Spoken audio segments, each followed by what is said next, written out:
रामायण और रामचरितमानस हमारे महत्वपूर्ण धार्मिक ग्रंथ हैं।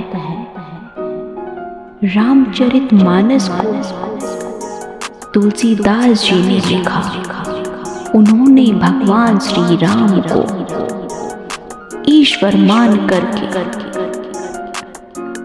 उनके जीवन का चित्रण किया। रामायण को आदि कवि वाल्मीकि ने लिखा है और रामनवमी के दिन आज भगवान राम की इस कथा को सुन करके हमें पुण्य प्राप्ति अवश्य होगी। तो आओ सुनते हैं भगवान श्री राम की सुंदर रामनवमी की कथा। दशरथ ने पुत्र प्राप्ति के लिए यज्ञ कराया। महाराज दशरथ की आज्ञा अनुसार श्याम कर्ण घोड़ा सेना के साथ राज्य में छोड़ दिया गया। यज्ञ में भगवान राम की प्राप्ति के लिए महाराज दशरथ ने मनस्वी तेजस्वी विद्वान ऋषि मुनियों को बुलवाया। यज्ञ कराया गया। निश्चित समय पर दशरथ गुरु वशिष्ठ अपने मित्र अंगदेश के अधिपति लोमपाद के जमाता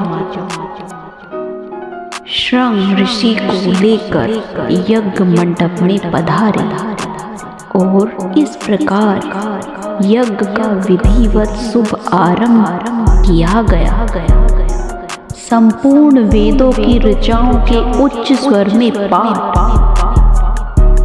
पूरे वातावरण में गूंजने लगे तथा वातावरण संविदा की सुगंध से भर गया। राजा दशरथ ने समस्त पंडित ब्राह्मणों ऋषि आदि को धन धान्य और गोदान करके विदा किया और यज्ञ को सकुशल समाप्त किया गया। यज्ञ संपन्न होने के पश्चात उसका परिणाम यह हुआ कि महाराज दशरथ की तीनों रानियां कौशल्या, सुमित्रा, कैकेयी उनको खीर का प्रसाद प्रदान किया गया। तीनों रानियों ने उस खीर के प्रसाद को ग्रहण किया और तीनों रानियों ने गर्भ धारण किया। चैत्र मास के शुक्ल पक्ष की नवमी तिथि को पुनर्वसु नक्षत्र में जब सूर्य, मंगल, शनि, बृहस्पति, शुक्र सभी ग्रह अपने अपने उच्च स्थान पर विराजमान हो गए और कर्क लगन का उदय हुआ, तब महाराज दशरथ की बड़ी रानी कौशल्या को एक शिशु का जन्म हुआ।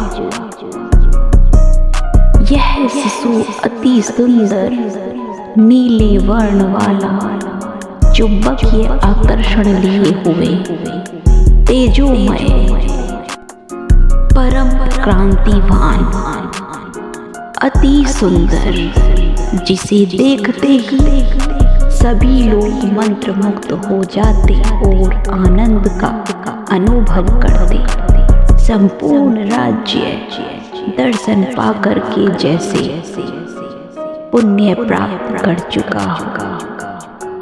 महाराज के तीनों रानियों को इसी प्रकार क्रमशः राम, लक्ष्मण, शत्रुघ्न, भरत, 4 पुत्रों की प्राप्ति हुई। महाराज की 4 पुत्रों के जन्म के उत्सव को मनाया गया। गंधर्व गान गाए, अप्सराओं ने नृत्य किया, देवताओं ने अपने अपने विमानों में बैठकर पुष्प वर्षा की।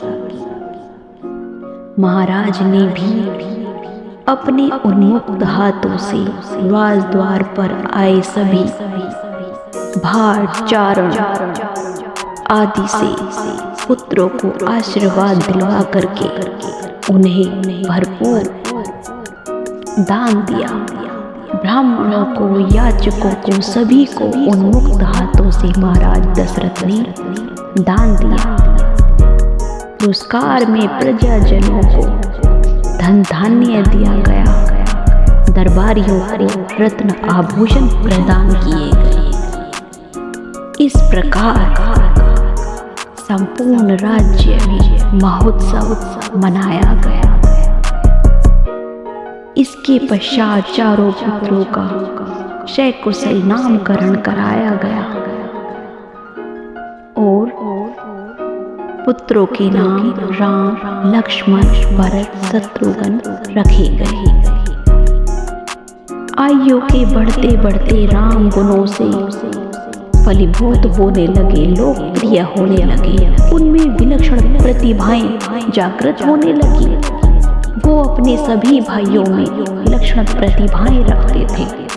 उन्होंने धीरे धीरे शिक्षा ग्रहण की, अस्त्र शस्त्र चलाना सीख लिया। हाथी, घोड़े आदि को भी उन्होंने पूर्ण रूप से चलाते हुए प्रगति को प्राप्त किया। इस तरीके से राम संपूर्ण राज्य में बड़े ही लोकप्रिय थे। दशरथ जब भी अपने पुत्रों को देखते तो उन्हें अत्यंत आनंद की अनुभूति और सुख की अनुभूति होती। तो ये थी हमारे भगवान पुरुषोत्तम राम की सुंदर कथा। बोलिए जय जय श्री राम।